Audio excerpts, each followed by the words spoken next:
Hello, my name is Dick Sumpter, and I will be your facilitator for this course. I want to thank you for choosing it. It was the first course I taught in the MLA program over 10 years ago, and I've had the pleasure of presenting it a number of times since. But this will be the first time I've attempted to do it online. We're going to be conducting this experiment together. I hope it works as well in the virtual realm as it did in the classroom. I facilitate 8 different MLA courses, but this one is far and away my most favorite. I've been an adjunct instructor in the SPGS program at Baker since 1988, and I've also taught courses at a couple of other universities in the Kansas City area. Over the years, I've taught more than 250 courses in this accelerated adult format as an adjunct instructor. However, my day job is at the United States Environmental Protection Agency. I've been there doing planning and policy analysis since 1990. For 7 years before that, I was with the Federal Emergency Management Agency doing nuclear power plant safety planning. That was preceded by 14 years working in what used to be called the government's war on poverty. Prior to that time, I spent the years from 1963 to 1968 as a Catholic priest working in a couple of large suburban parishes. To prepare for this, as it turned out, short career, I attended a seminary for 8 years. From 1955 to 1959, I majored in philosophy and history, and from 1959 to 1963, I studied theology and scripture.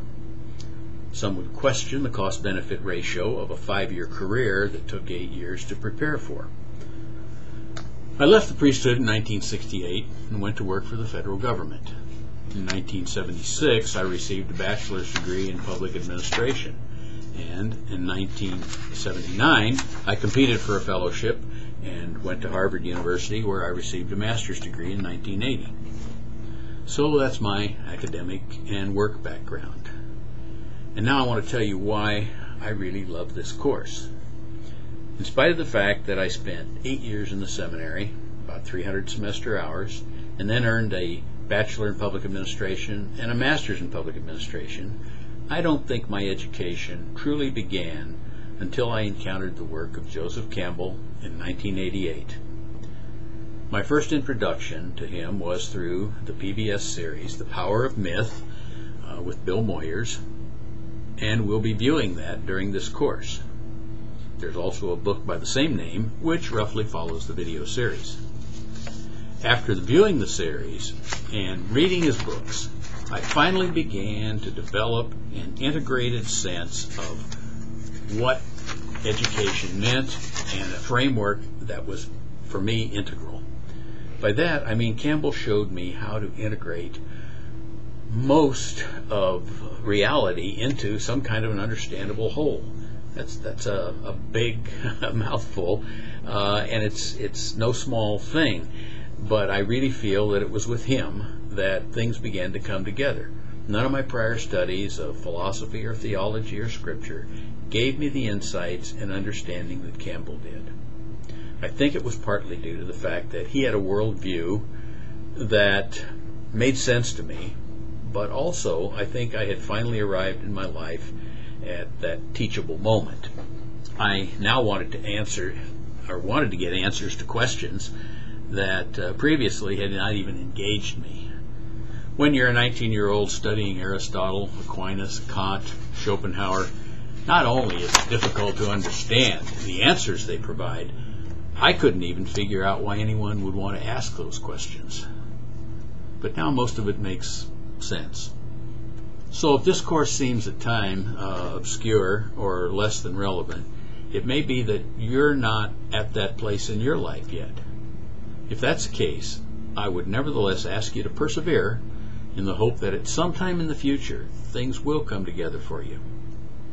At any rate, I hope this material is just half as meaningful for you as it has been for me. The theme of this course is journey. Campbell refers to it as the hero's journey, and it's a theme that will emerge over and over again. He says that it's a journey we all must take, even if we're not perceiving ourselves as heroes. He quotes a writer, I can't remember his name right now, and who says that when you're on a journey and the destination seems to get further and further away, you then realize that the journey is the destination. So welcome to this pilgrimage. It'll be challenging at times, but I also hope deeply rewarding. If you've ever taken a trip in the company of others, you're probably struck by the fact that not everyone is interested in the same things. Some like the scenery, some like the cultural events, and I think the same thing will be true for us. Different aspects of this material will engage people at varying levels and at different times and with different degrees of interest. Now that's part of the purpose for the reaction reflection papers that are part of the assignment, to give us the opportunity to relate our personal ahas. They may even take the form of a journal.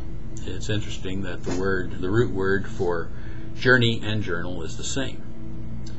Before we get underway, I would ask that you please take the time to read the syllabus, the other material I've provided, and if you have any questions, certainly feel free to ask. I want to stress one more time what a wonderful experience teaching this course has been for me. It is something I have done, as I said, numerous times, and each time I get new insights and new revelations that were not there before.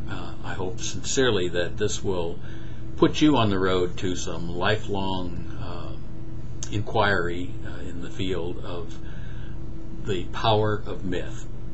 Again, before I close, having taught this course many times, frequently people are surprised.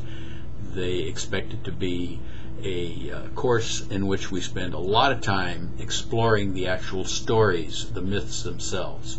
We will do some of that, but the course is entitled The Power of Myth. And so what we're looking for is the significance, the shaping power of it in terms of culture. So again, welcome to the journey, and hopefully we will find a fruitful 6 weeks together, and we'll be able to see some kind of progress as we approach the end.